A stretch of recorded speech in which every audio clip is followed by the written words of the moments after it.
ഈ കോൺവോൾ എന്ന് കേൾക്കുമ്പോൾ തന്നെ നമ്മുടെ മനസ്സിലേക്ക് ആദ്യം ഓടിയെത്തുന്നത് ലാൻസെന്റും അതുപോലെ തന്നെ സെന്റ് മൈക്കിൾസ് മൗണ്ട് ഒക്കെ അല്ലേ.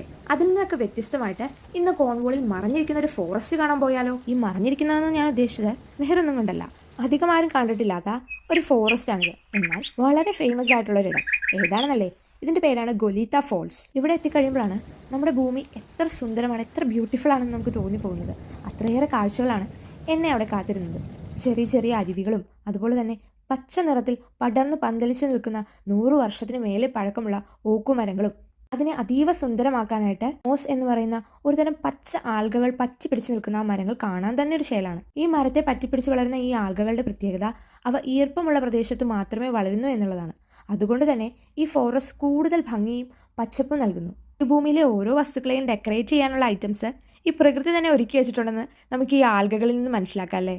ഈ യാത്ര ഏറ്റവും അധികം സുന്ദരമാക്കുന്നത് നമ്മുടെ കൂടെയുള്ള ഫ്രണ്ട്സ് ആയിരിക്കും. വെറും ഫ്രണ്ട്സ് എന്ന് പറയുന്നതിനപ്പുറം എൻ്റെ കംഫർട്ട് സോണും അതുപോലെ തന്നെ എൻ്റെ ഏറ്റവും അടുത്ത ഫാമിലി മെമ്പേഴ്സുമാണ് അവർ. നമ്മുടെ അതേ വൈബുള്ള ചില ആളുകൾ വരുമ്പം നമ്മുടെ യാത്രകൾക്ക് മധുരയേറുമെന്ന് കേട്ടിട്ടില്ലേ, അതുപോലെയൊക്കെ. അപ്പോൾ പിന്നെ പുതിയ കോൺവോൾ വിശേഷങ്ങളുമായിട്ട് അടുത്ത വീഡിയോയിൽ കാണുന്നത് വരേക്കും എല്ലാവർക്കും ടാറ്റ ബൈ. ഈ കോൺവോൾ എന്ന് കേൾക്കുമ്പോൾ തന്നെ നമ്മുടെ മനസ്സിലേക്ക് ആദ്യം ഓടിയെത്തുന്നത് ലാൻസെന്റും അതുപോലെ തന്നെ സെന്റ് മൈക്കിൾസ് മൗണ്ട് ഒക്കെ അല്ലേ. അതിൽ നിന്നൊക്കെ വ്യത്യസ്തമായിട്ട് ഇന്ന് കോൺവോളിൽ മറഞ്ഞിരിക്കുന്ന ഒരു ഫോറസ്റ്റ് കാണാൻ പോയാലോ? ഈ മറഞ്ഞിരിക്കുന്നതെന്ന് ഞാൻ ഉദ്ദേശിച്ചത് വേറൊന്നും കൊണ്ടല്ല, അധികം ആരും കണ്ടിട്ടില്ലാത്ത ഒരു ഫോറസ്റ്റ് ആണിത്. എന്നാൽ വളരെ ഫേമസ് ആയിട്ടുള്ള ഒരിടം ഏതാണെന്നല്ലേ?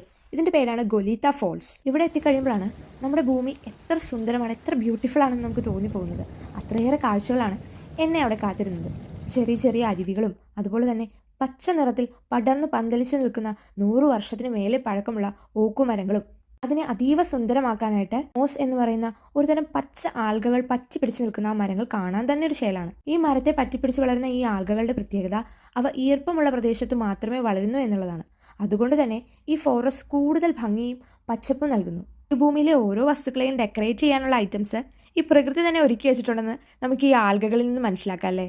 ഈ യാത്ര ഏറ്റവും അധികം സുന്ദരമാക്കുന്നത് നമ്മുടെ കൂടെയുള്ള ഫ്രണ്ട്സ് ആയിരിക്കും. വെറും ഫ്രണ്ട്സ് എന്ന് പറയുന്നതിനപ്പുറം എൻ്റെ കംഫർട്ട് സോണും അതുപോലെ തന്നെ എൻ്റെ ഏറ്റവും അടുത്ത ഫാമിലി മെമ്പേഴ്സുമാണ് അവർ. നമ്മുടെ അതേ വൈബുള്ള ചില ആളുകൾ വരുമ്പം നമ്മുടെ യാത്രകൾക്ക് മധുരയേറുമെന്ന് കേട്ടിട്ടില്ലേ, അതുപോലെയൊക്കെ. അപ്പോൾ പിന്നെ പുതിയ കോൺവോൾ വിശേഷങ്ങളുമായിട്ട് അടുത്ത വീഡിയോയിൽ കാണുന്നത് വരേക്കും എല്ലാവർക്കും ടാറ്റ ബൈ.